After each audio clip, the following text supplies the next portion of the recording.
Welcome to a new edition of To Net Zero With. I'm Giulia Artibani and I'm very pleased to welcome here today two members of the European Net Zero Alliance, ENZA.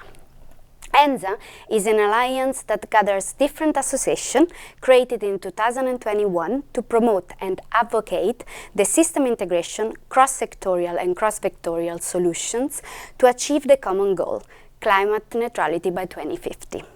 Let's start this interesting conversation with our guests. Aurélie Beauvais, Managing Director of Euroheat and Power. Russ Wetzel, Secretary General at EUTurbines. So let's start with the first question, Aurélie. So we know that increased electricity demand coupled to high share of variable supply will require a much more flexible energy system and may create security of supply issue. How does your sector contribute to addressing these challenges? Thank you, Giulia, for this question. I think indeed it is, at this point in time, probably one of the most important topics we need to discuss for a successful energy transition. As you pointed out, we have, let's say, a phenomenon which has three aspects. We have, on the one hand, a growing demand for electricity, which is driven by electrification policies. We have a growing share of variable renewable electricity sources, which make it sometimes more complex to actually meet the growing demand. And on top of that, we have an unprecedented energy crisis, which is putting an extra pressure on the use of our resources, and in particular our fossil resources, which used to be the traditional backup flexible capacity. So as we are going further in our transition to renewable sources, we are indeed seeing this growing need for flexibility and security of supply. And that is especially true for the heating sector, by the way, which is not only the biggest chunk of the energy demand, it's also the demand which tends to vary the most and have the widest amplitude. We see it in summer, in winter, where all of a sudden you have this huge demand growing, and it needs to be met, especially in winter times and summer times, as it's often a matter of health, in fact, public health, to meet this. So with this regard, the technology that we represent, which is district heating and cooling, has a very interesting value proposition because it has really this unique ability to integrate a variety of sources, whether it is renewable electricity, renewable heat, but also clean heat sources like excess heat recuperation from industries.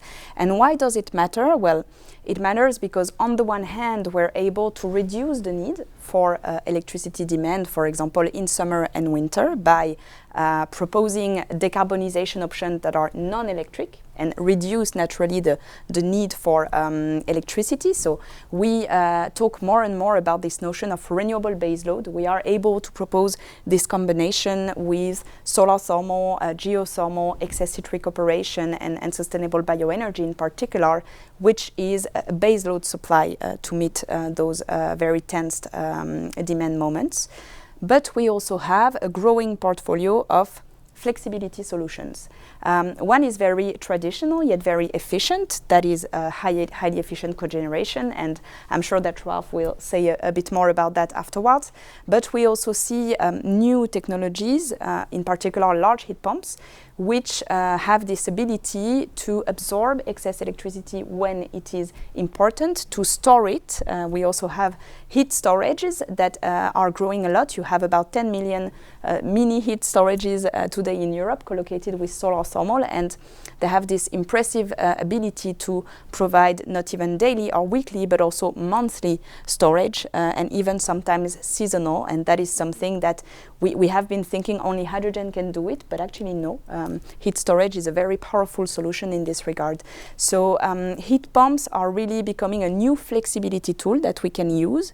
Of course, e-boilers as well, which are also an interesting solution. There is a very nice project in Amsterdam, notably a 150 megawatt heat boiler that basically absorbs the excess electricity when it's there and fuels it into the district heating network. And when it happens, the fossil-based CHP, for example, is turned off. So we have very concrete gains in terms of CO2 emission reduction on top of the flexibility. Thank you, Aurélie. And Ralph, what about your sector?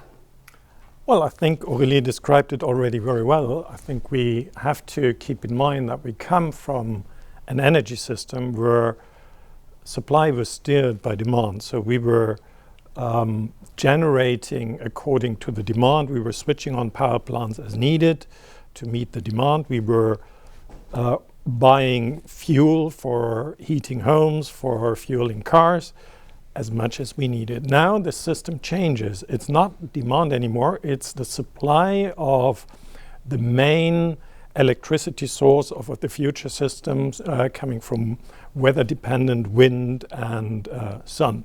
So what we need to stabilize the system are, on one hand, system integration and then flexibility. And when we look at flexibility, of course, the first option is always to see, can we adapt demand response?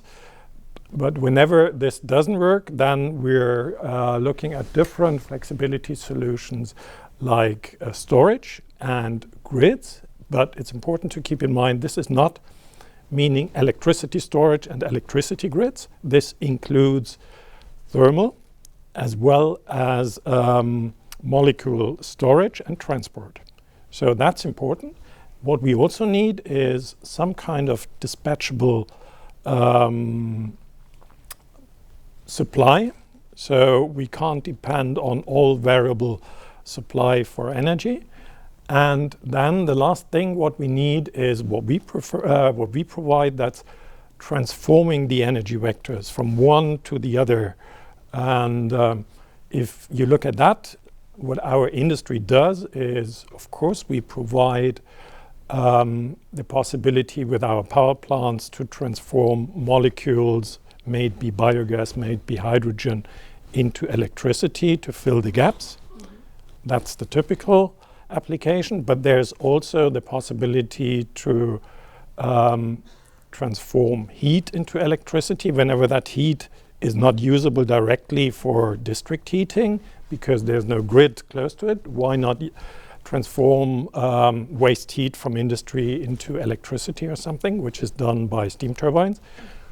You have cogeneration. We already mentioned that, a very efficient way and especially relevant in winter because it can supply electricity for the heat pump support and heat as well for the heat grid. So it can help on both directions to meet the extra demand.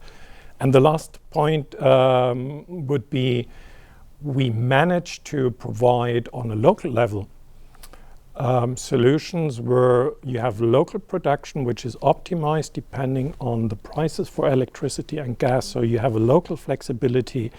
And if you take the prices as scarcity indicator, then it very much makes sense to use that solution. Thank you, Ralph, for this. But do you think that the issue and the solution that you are mentioning now are sufficiently considered by the EU policymakers? Well, I would say partially, and that's the typical answer. I think the Commission started with a Fit for 55 to think a lot about the system integration. But if we look at the past year, the feeling is it got lost a bit. Now the focus is very, very much only on electricity. And we can see that when we look at the electricity market design, that even then the flexibility options are narrowed down just to short-term flexibility solutions, so only demand response and battery storage. And the second thing is, if we look, for example, at the Net Zero Industry Act, we have the feeling that, again, there's a number of hand-picked technologies, but a lack of a system approach on it. Thank you very much. And Aurélie, what do you think? I would agree with a lot of points that Ralph brought up. I think on the Fit for 55, it's true that compared to the huge energy system integration strategy that we had, the provisions in the Fit for 55 for system integrations are here, but they are timid. There are good signs, like indeed joint infrastructure planning between, for example, electricity and heat. You have technology neutral storage targets, so which factor in, for example, the contribution of thermal storage, and you have the possibility to account for renewable electricity in your heat pump, for example, in the heating and cooling targets. All of that are good drivers, but Ralph mentioned the market design, and I think it's a very good example indeed on the limits of the approach to system integration. We are keen and available to procure flexibility, but we do not have the market products that we need to value it on the market. And in the current context of the EMD reform, we do not see actually the space for developing those products. So then you end up a bit in a chicken and egg situation where you don't want to have flexibility obligations because you just don't have the market products to provide them. And that's a bottleneck which we really would like to solve in the future, probably for the next mandate with a broader reform.